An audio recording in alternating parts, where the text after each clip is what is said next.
You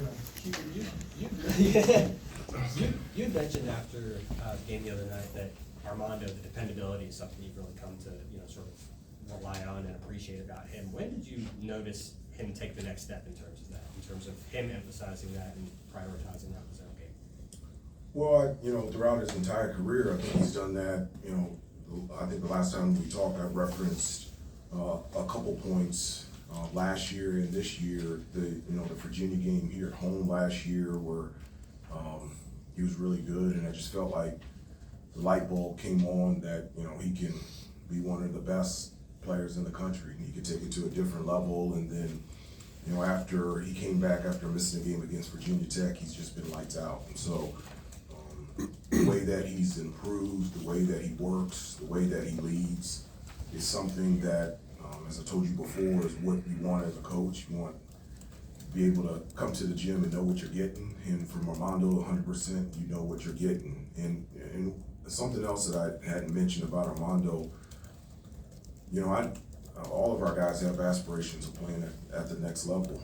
And one of the things that Armando has done is added things to his game, but he's kept the cornerstone and the foundation piece of what he does really, really, really well, and that's rebound the basketball and finish around the basket. And I think that's just a great example of how to continue to grow and improve your game, but also continue to do the things that allow you to be successful on a consistent basis. You were asked the other night about some of the stats, and you didn't really go too much into the stats, but the reverence that you have for this program's history and all the names when you start looking at the record books, how can you put into perspective the fact that Armando is in that group with some of the best ever, and it's because of his stats, it's because of the overall production over the last 4 years? Well, it doesn't surprise me. I mean, he's extremely talented. So when he came here as a freshman, that I knew that by the time that he left here, that he was going to have a successful career because of the gifts that he's been given, and also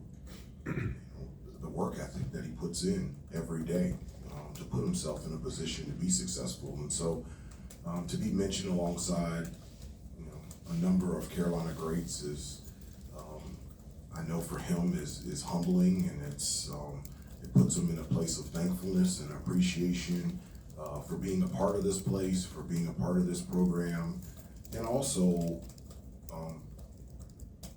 the commitment for longevity.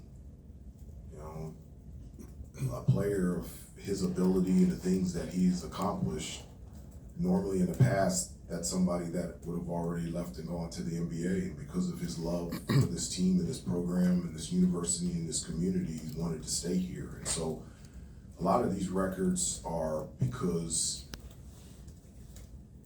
of the talent of the individual, but it's also because of the longevity of the individual. And I think it speaks to both how powerful of a career that Armando has had. A lot of young guys in his age range might not fully understand where their place is historically and the names that they're lumped with, but he has a real keen understanding of it. He gets the names of the guys that he's around now as far as the record books go. From your vantage point, is that kind of a different layer that makes him the unique player and maybe the unique individual that he is? Well, I think it's, I can't answer, is it unique? I just, that's what this place is all about. I don't think that there's a connection to the records. I think it's a connection to the people. That's what this place is about. You're running out of that tunnel the same way that other former Carolina players have. You're putting on that uniform just like other former players, UNC players have. You're going through similar practices, the same practices that other former UNC players have gone through. I think that what binds us together is, and connects us, is the shared experiences that we have here. I don't think it has anything to do about the records. I think it has everything to do about the experiences. But if I can follow up on that, just his understanding of it. A lot of younger guys in his age range may not fully get it, but he completely understands who those people are and what it means to be among them. I think it's great that for our guys to know the history of this place. You have to. you have to know who has come before you. And knowing who has come before you and the sacrifices and the effort and the perseverance and the toughness that they have gone through, that is a real motivation and should be a real motivation for any player that plays here. To be the best that they can be on the court, to be the best that they can be in the classroom, and be the best that they can be in the community. And so, from that standpoint, Armando does get it, and I think it's awesome. Hubert, you all are recognized in the '93 title team. Yeah. Played with many of those guys, but Yeah. how do you, or what do you want to get? You mentioned the connectivity to past players and teams that have come through here. Like, will you have anybody necessarily address the team or anything like that? Like, how do you look to bridge that connection yourself a lot of times? Well, a number of them are already here, so they'll be coming to practice today, and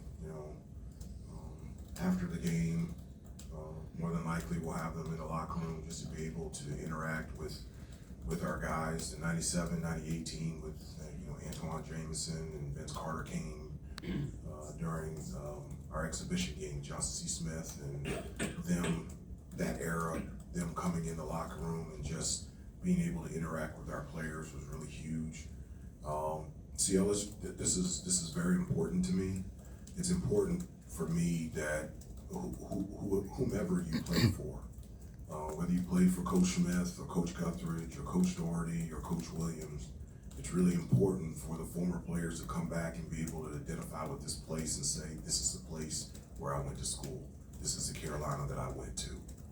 It's really important, and it's a huge reason why the staff that I work with connects to all of those coaching eras.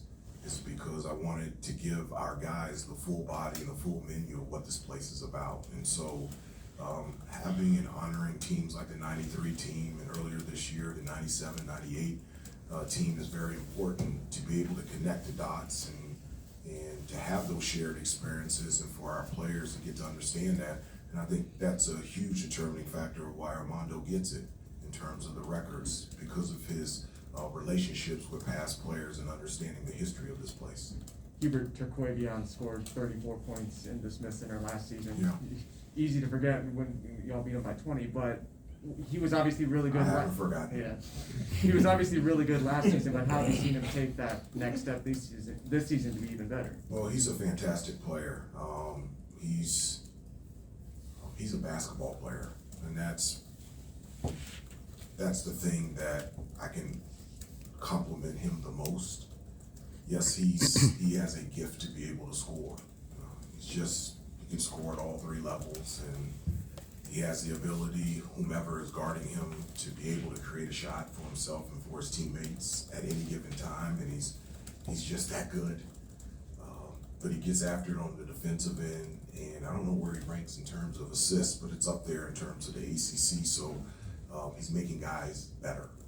And he's a wonderful player. He's fun to watch, and it's going to be exciting to be able to compete against him tomorrow. Hubert, along those lines, I was thinking about with like someone like Leakey, who's obviously been around for so long and had these challenges, maybe against a Terquavion type of player. When you're going through your scout, do you ever go over to him and say, "Look, I saw this on film"? Do you give him like little pointers and tidbits, like defensively, or do you just sort of turn him loose on his own? No, I don't turn him loose. But The kids. I'm not turning kids loose. No, I talk to them. I talk to all of them, and just give them information and insight on everybody. Like the reason I tell the guys, the reason why that is interesting. I told them when I was in school, we didn't have scouting reports. Only thing Coach Smith used to do is write the names on the board. He put a star next to a guy that can shoot and put 2 stars next to a guy that can really shoot. That's it.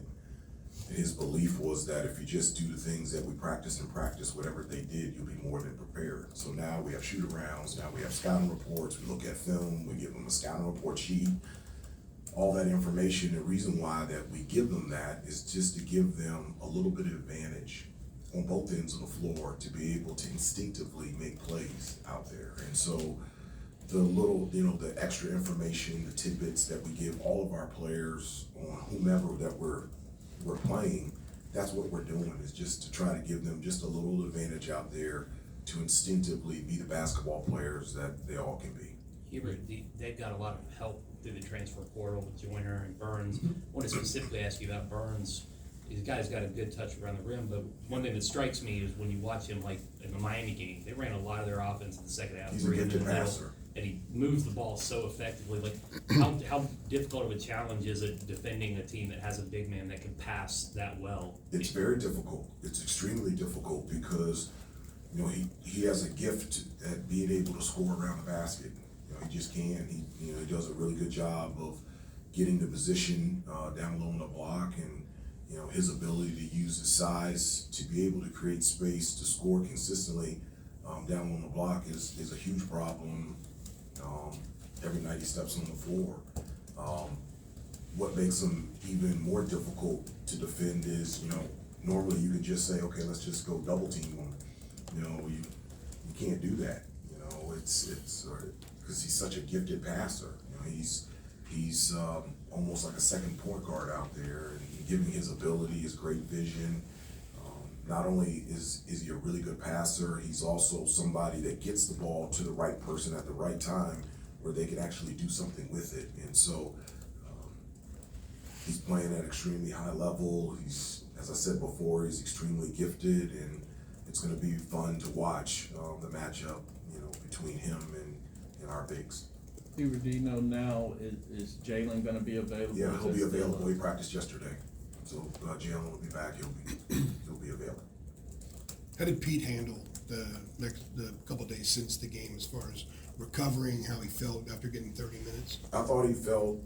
He says he felt great, and one of the things that he came in office the day after, and we sat down and talked, and I asked him specifically, how did you feel? What kind of things you feel like you could do better, and you felt good out there. And so we had a great conversation about the things that I'd like him to do even more out there on the floor. I thought, he got his career high in offensive rebounds, so I was like that. He attacked the offensive glass.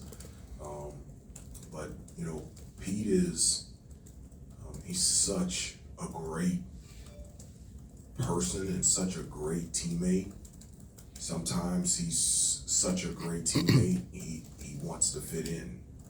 And we had a really great conversation, and I told him that the way that he fits in, like, the reason why we wanted him is to be a big time player. You're not stepping on anybody's toes, we need you to be aggressive out there. And for him, on both ends of the floor, and it's something not only that we want, it's something that we need, and it's something that 100% know that he can do. And so I challenged him to take it up other levels in terms of his aggressiveness on the offensive end. Not just shooting the ball from three, but attacking the basket, getting to the free throw line, running the floor, and then defensively just being a presence because of his length and his athleticism. Is that rare, Hubert, in the era of the transfer portal, is to get a guy who's going to be a one and done, and he's trying to fit in rather than show out? I don't know. It's just kind of really, transfer portal kind of just really started.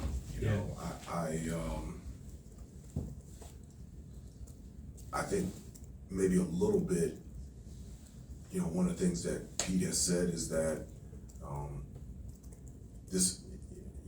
this team is established, and so he didn't want to ruffle any feathers. And I told him it isn't established. It's only been together with me 1 year, and so for him to be the player that he wants to be, and for him to have the confidence to be able to do it, and it's the number one reason why we wanted him. We wanted Pete to be Pete, and so just encouraging him to do that, and to feel confident to be able to do that. How do you react? You kind of tell him to be more aggressive? Oh, it was great. I mean, as I told you before, the guys stop by the office all the time, so I mean, we have real conversations, and so I can be straightforward and direct with them, good or bad, and they can be straightforward and direct with me. best way to communicate is face to face. I love communicating, I love talking, and it was a great conversation. I know this is the next game, but do the players get a sense from you that there's a little bit maybe more to this game because you've played in this rivalry so often? No, I don't talk to them about that. As I said before, one of the things that I do talk to the team is focus on what is real. And what is real is our play and our preparation and our practice and the manner in which we play. That doesn't change on any opponent, whether we're playing NC State or College of Charleston or Duke or Virginia. Our focus is on being the best team that we can possibly be. I've never as a player, I've never as a coach have seen focusing more on this on this team, or stepping it up on this team, or changing things up because of this team ever adding any value to us, scoring more points, stopping defensively their points, and us playing better. It's a great opportunity to play against a really good basketball team, and we're just excited that we get an opportunity to play tomorrow and play against North Carolina State. Hubert, Time for a couple more. you've competed against Kevin's teams for a few years now, both as an assistant and a head coach. What is there like a trademark that his teams always do well that you can pinpoint? Well, I mean, they're extremely well coached, and